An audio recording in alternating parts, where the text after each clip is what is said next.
So our goals for this game is it's going to be our first game. I want to see how a professional Omen plays on Ascent. So that's going to be Brax and Subroza are both going to be playing Omen.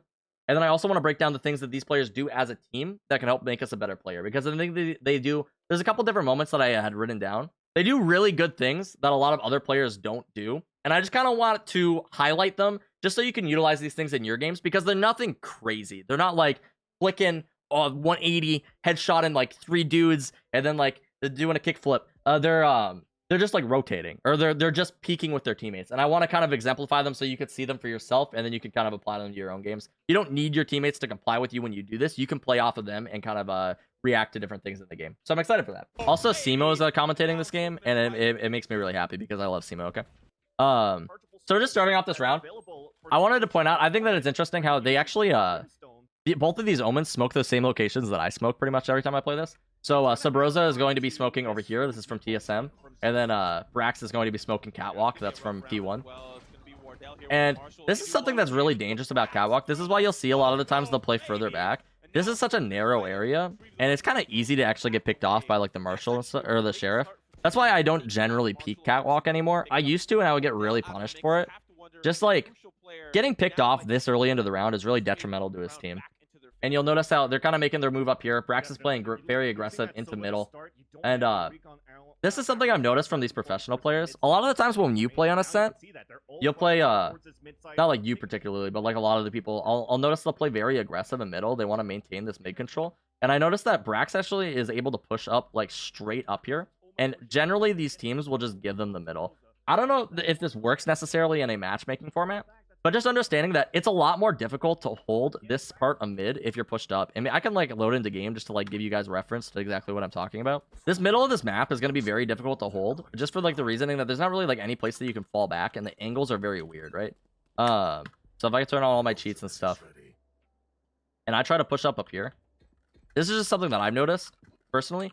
If you push up right here, you have like this entire angle that you're exposed to, but you don't get to see any of this that's going on right there. So unless you have somebody who's holding over here, and if you're holding over here, where you're going to fall back to if you're getting pushed from the right side, right? These are just 2 really awkward angles to hold. And you can push up this deep, but then you don't have any fallback if you get pushed right here. So a lot of the times you'll see these players who will play further back. They'll play over and like market or something like that. This is an okay position to play because if you have to fall back, you can always fall back over to site. Or they'll play over here in CT. And I like this position personally. Just because if you play from this spot, you can kind of like watch this angle right here. Or if you can fall back over here and you can actually watch into market. And this is going to be a very difficult push for them to make. Because as they're coming into market, they have to kind of like worry about this entire area. They'll be coming over here. If this door is open, they have to worry about all of this. They're going to have to expose themselves to 1 of 2 angles at one point, right? So a lot of the times you'll see them play further back and stuff. Which I think is a very interesting thing as compared to a lot of other players. Will they play in like pizza? A lot of worse players will play up here. And like a spot like this, it's going to be a one and done. If you get caught here, you're pretty much dead to rights, and it can be kind of a problem, right? So I'm going to go back to this game. You'll see how Brax is pushing up very aggressively right here. He lands his smoke on Catwalk, and then he pushes up here. And he does this a couple times throughout the game where he'll play this like just really close up right here. Another thing I've noticed is that the pros will shut the doors a lot of the times, and we'll talk about that a little bit later on. But Brax is pushed up real far right here. We'll go into the commentary for Simo. And you'll see he's lurking over here still. He's kind of just slowing down these rotates right here. These people are kind of wary of this. They don't want to push in there while he's there. But instead of getting too greedy and pushing up, he actually rotates back over here to site. He knows his teammates are on site. If he tries to push in there and he dies, he alleviates a lot of pressure on them. But if he actually comes in over here and just takes a different position, right? He's able to come in behind these guys, and he's actually able to get that pick over here onto Subroza, which is actually really effective for the team. So we're going to go to round 1-2 here. And this is going to be the first real gun round, right? They were on a save right there. They probably shouldn't have won that round, but it works out all right. And this is going to kind of play into me talking about just like positioning and everything and working as a team. And I really want to exemplify what actually TSM does here. So we're going to be focusing a lot on T1 just because I think that they play this game very well. But Subroza does something that's really good here, and that's going to be the TSM Omen on this side. So you're going to see Brax is pushing up mid here. He smokes the middle of the map, and this is going to be really good for Omen. It's a hard time to take control of middle sometimes on this map, just because if you don't use your utility, it's such a wide open space, you can kind of get picked off. But by smoking middle, it gives them a lot more room to like push up Catwalk, and it'll apply a lot of pressure to them. So you'll see how they're kind of backing up. They're playing really far back right now. And Wardell's going to be playing in middle right here with the op, and he actually gets picked. And you'll notice what Subroza does. He's the Omen on TSM. He ends up rotating like immediately. Notice him coming around. He comes over here to pick up that position. If he doesn't pick up that position, then the Brimstone is left all alone on B, and they're free to push in there, right? If he had just played A and he doesn't respond to that at all, they end up pushing him to B. They get the information. They see that nobody's playing mid. It's going to be a very easy B push, right?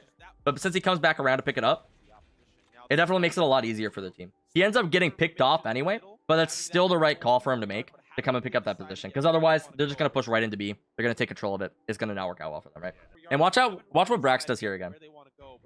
He's in middle right now. So Omen's ultimate, now that it has the cancel feature, I've noticed it's used a lot for scouting. They had already used the Cypher roll to clarify that that Brimstone was playing over there on B, but Omen actually ends up using his ultimate there just to make sure that that Brimstone is still playing on B site. And once he gets that information, he cancels his ulti, and they all make the decision to come over here and push onto A. That's going to be a 3v2. They know that they're probably going to win that. They're going to get the trades. It's going to work out well. It's a 4v2, actually, from that position. And he comes in here. And this is something else that I wanted to comment on, where it's just working as a team effectively is going to really be exemplified. Watch how Crashies gets the bomb planted here. He backs off for the Brimstone ulti. And I want you to watch how Brax plays this. A lot of players who are like lesser players, they're going to not do what Brax does here. And it's going to result in them losing a lot more rounds, right? So they have the door shut. So the only place that they can really come from is heaven, unless Brimstone like long flanked. He peeks the Phoenix sees him, and then he unpeaks, right? He doesn't want to go for this full trade. There's no reason to. He has Crashies sitting in the corner over there. He's waiting for Crashies to engage them so he can play off of this contact. And right when Crashies engages, he gets the first pick. That's when Brax peaks, because now it's going to be a 2v1. There's no chance of the enemy Phoenix of winning this. There's no way that Drone's going to win that encounter if he peaks right there. If he doesn't peek and Drone gets the trade onto Crashies, that becomes a 1v1 situation, which is not something that he wants right there, right? He plays that really well, and you'll see a lot of lesser players, they don't peek with their teammates. Their teammate will end up getting picked, and they'll just lose the round, right? And it's really frustrating to actually deal with that. When you're just chilling with your teammate, you're watching the dude, you're just hanging out, having a good time, dude. You have the round one, you're ready to play off of your teammate, or you think your teammate's going to play off of you. He baits the crap out of you, and you die, dude. That's so freaking frustrating. Everyone deals with it. Everyone's been baited before, and it's not fun, right? Peek with your teammates. Do it. Play off of their contact. If you're going to be sitting there like baiting them, you need to capitalize when they go for those kills. You need to be able to peek with them. Okay. So this is where I think that a lot of players will struggle on Ascent. So Ascent is a map where a lot of the focus is placed on the middle of the map, right? This is so wide open. Look at all this space and stuff. If you take the middle of the map, you can push up Catwalk over here, and you can actually go pressure A, or you can push up through mid, and you can take this entire market and stuff. It's just, if they don't know what's going on over here, you have so much room to work with and a lot of different plays that you can make. And I think that a lot of players neglect this, especially at lower ranks. They'll kind of just like let a team have the middle of the map, and that's where they really struggle. So I wanted to just kind of like show how a lot of these pro teams will focus a lot of attention. So Brax has been playing on Catwalk pretty much this entire game. And I think that this is just a really good round to show how they will push up and take advantage of it. So Brax and Crashies are pushing up middle right here. This is when he smoked off the middle again. You notice how this is kind of cutting off Wardell. Wardell's not able to get any information right there, and they're able to push up straight into Cat. Brax places another smoke over there deep into Garden, and they end up pushing up here. They're looking for an A execute. Look at all of them pushed up right here. They're like ready for this, but because of that smoke and because they don't really have mid control, Wardell's not really watching in the middle. He has no idea what's going on. He doesn't know that they're like pushing up on B. They're kind of worried about that. They have two players playing over here. They're just trying to get information and stuff, and they're like pretty much ready to execute this. On this map of Ascent. He's going to be looking to try to counter the flash with a flash of his own. He's got another one ready. If you're just trying to push onto A, like straight through like the A site, or you're just trying to push into B, you're gonna have a lot of problems, right? You get hit with a lot of utility. You get hit with sage slows. You get hit with breach stuns and stuff like that. You get hit with like flashbangs. It's just gonna be very difficult for you. If they have brimstone ulti, you'll get hit by that. But when you do that split, it becomes a lot more difficult to deal with. And you saw how they kind of just like crash straight into there. No pump for like crashes and stuff like that. They kind of just collapse right in here, and it's gonna be very difficult for them to defend. They have the two people playing in Garden. That A player just gets kind of annihilated by the breach ult. It just works out very well for them, right?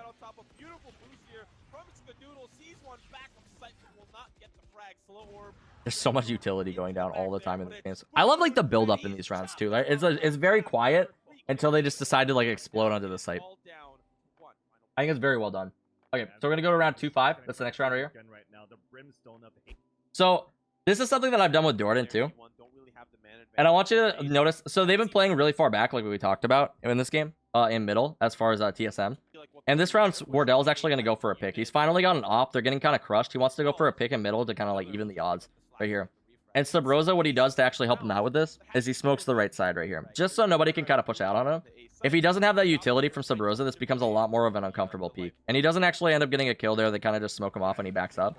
But like, just that teamwork right there. He understands. They've communicated. Wardell's going for a pick here. He's there to assist him. He drops the smoke, and they're there to play it, right? Once again, they're taking control of middle right here. T1 is. Look at them taking control of the middle right here, and they're pushing up right here. They're looking for a B split right now, right? And they're just kind of baiting out utility. They're taking it slow. They're not forcing anything. I think that a mistake that you'll see a lot of players do at a lot of like lower ranks, and I mentioned this a lot. I think that this is like where a lot of players can learn, is they will overcommit to a site when they really don't need to. They haven't used a bunch of utility to take the site. I think they used a breach flashbang, and they pushed up here. But when that Phoenix comes to flank behind them, they actually get the kill on him, and they just decide to rotate A. They rotate A off of those flankers, right? They get the 2 kills on them. They know that A is going to be free, and they go over there. We were playing a game the other day, and I got really frustrated. I think Dom was in this game. We were playing on split. I don't know. It was probably with all you guys.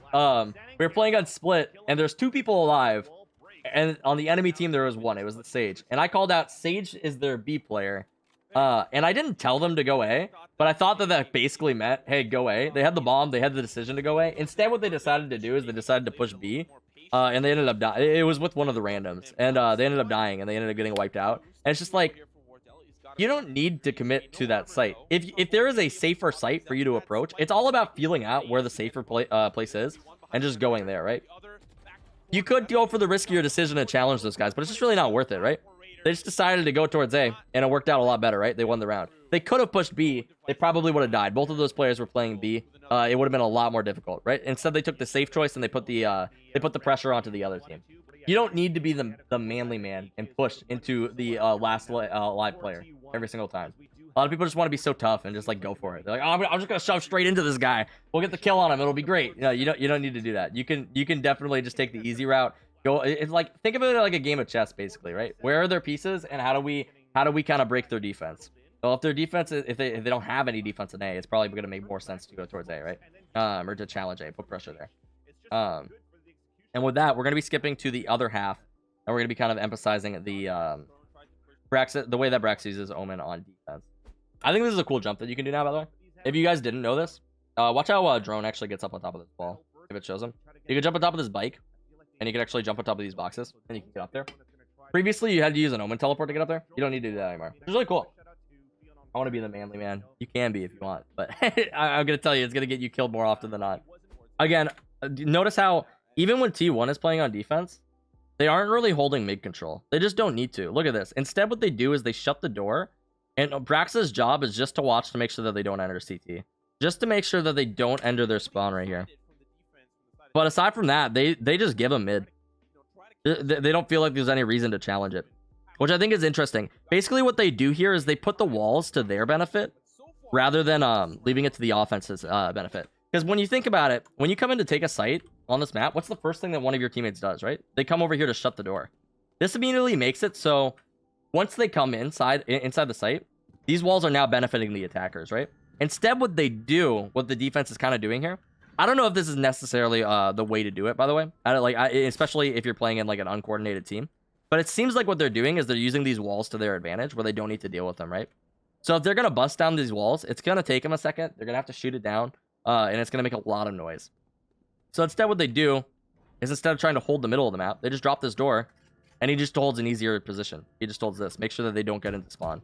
If they try to get into spawn, then hopefully he kills them. It's going to be a lot easier for them to capitalize on it. They'll just come in from heaven. They'll kind of collapse on them and garden, and they have a crossfire. That's going to be very difficult, right? I think that's very interesting the way that they do that. A lot of the times in my games, I'll just see people who will leave the doors open, and it just benefits the attackers once they enter the site, because they just come and shut the door. And now it's like the defense has to retake and everything. If you plan for the doors to already be shut, you can kind of handle it in a different way, which I think is interesting. That also makes it so if they're running a split, too. So if they're running a split on A, and you already have this door shut, they're going to have to, like, bust this down, right? And that's going to hurt them more than anything, because now you're going to have another place that you can retake from. Or if they come through up here, I feel like this is going to be easier to defend. This is such a longer route, right? If they want to get to site, they have to take a big detour now. They have to have to come all the way around here without shooting that door down. And this is going to be like, this is going to kind of expose them to your retake. As you're coming in from the rotate, you can kind of be in a position like this to kind of pick them off. It's just very interesting the way that they handle this.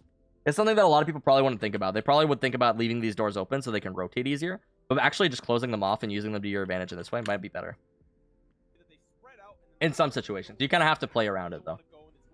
So I want to talk about just like a really good ultimate here from Subroza. If you're ever wondering how you can ult as Omen on this map, this is just a really good example. Subroza literally just uses his ultimate into boat room. He literally just ults into boat. This is such a good ult, and I use this one frequently. A lot of the times I'll just use my ulti for information, but just in this map particularly, ulting into boat room can be so good. And the reasoning for this is, if nobody's playing in boat room, which nobody normally does, first off, they want to play for information, they'll generally play like a little bit further up. That's kind of like a last resort thing, where like they're gonna like hold the site and they're gonna defend it, right? They'll play like somewhere they can like retreat and stuff like that. If they aren't playing in boat room, you can stick the TP and you can apply a lot of pressure from the back of the site, right? And if they are in boat room, you can cancel it, and then you know that they're playing so far back, you can aggressively push that. You can use utility to deal with them. If you have a brimstone ulti or something, you can kind of counter that. You can just ulti the entire room. There's a lot of different ways that you can deal with that, and you can kind of capitalize on the fact that they're playing so far back. Basically what I mean by that too. I'll come over there. If you ulti into this boathouse, look at the angle that you have on anybody. This is a common position for people to play. A lot of times they'll be playing CT and you might be able to push up on them. If they're playing over here, then you can kind of deal with them. They'll probably come back. You might see them pull back and actually go to check boat room. But if they actually pull back this far, then your team is pushing in. If you have that coordinated and stuff, this can be very difficult for them to hold. This is going to be a really hard hold for them to make, especially if you stick it. If they have the door shut, if you smoke that off or something like that, another common smoke that you can land while you're doing this tactic, you can do both of those just to help your teammates get onto site. This could be really good for your team. That's an ultimate that I will actually very frequently stick. If you're not just using it for information and you want to actually stick it and you want to make a play, this is definitely an option for you. I would definitely utilize this one. Okay, so this is going to be round 7-12. This is the last round. I'm going to clarify it. I don't know if anything special happens, but just so we can have some closure on this game. Yeah, that's not even a 50-50. There's just so many angles for you to look at, and at the end of the day, AZK played. I think I need to start using my ultimate more for rotating again. Taking a quick look at T1, they still have. I use it for info, but I think that I go for too many aggressive ultis. I think I need to go for the safer ones, where I just end up on the site. Like if I'll ult elbow or something on B and bind. I think that's a very strong ult. It just puts you on the site. It puts you there to like retake. So we'll see how their economy shapes up if TSM are able to close this out, but so far it's just TSM trying to hold on by a thread. Yeah, definitely. That's a tough one. Winning the round there, as you said. Only having a Bulldog, 4 Phantoms. Oh, this is a hectic round. No operators right now. Notice where Breach is right now. This is a scary lineup. Breach is playing over there in wine room. And he has his ulti. And we're getting another Stadia ad. Oh my gosh. Okay.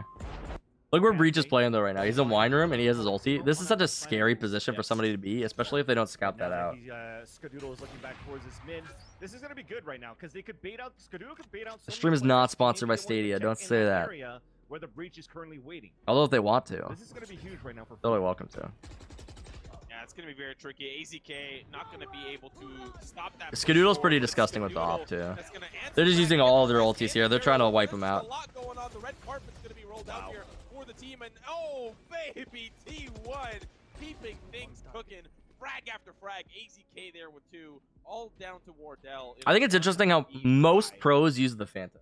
I don't know, man. That's what I've noticed from watching these games. Yeah. Most pros will use the Phantom. Yeah, and that's gonna The reason I've heard for that is that most engagements are within 15 meters, so the one-hit headshot is like pretty relevant. They showed a lot of dominance here on this first map. And also just because like the magazine size, the fire rate, and everything, it's like easier to control. So that's generally what people say about it. But I still, I'm not as comfortable with it, dude. I use the Vandal. I take longer engagements frequently in my games. Maybe that's wrong. Maybe I'm doing it wrong. Is the spray more consistent? That's what people tell me. They tell me that the spray is more consistent on the Phantom, so I'm supposed to use the Phantom, but it's not my gun, dude. I just haven't been able to get used to it. As far as like this goes for YouTube, I'm probably gonna edit this down and upload it to YouTube. So if you guys enjoyed it, be sure to subscribe to the channel down below. Do all the things, join the Discord, check out the stream. We are live right now with all these awesome people in chat. I freaking love your faces. Aside from that, do I have to say anything else? I don't think I have to. I don't think I have anything else to say. Yeah. Eat healthy. Dude, I went to the store today. Oh my gosh, this isn't necessarily about eating healthy, but I went to the store today. Anybody ever go to those like cool places? They're called grocery stores. I got like a week's worth of food for $30. That's insane. I went out to eat for $30 the other day.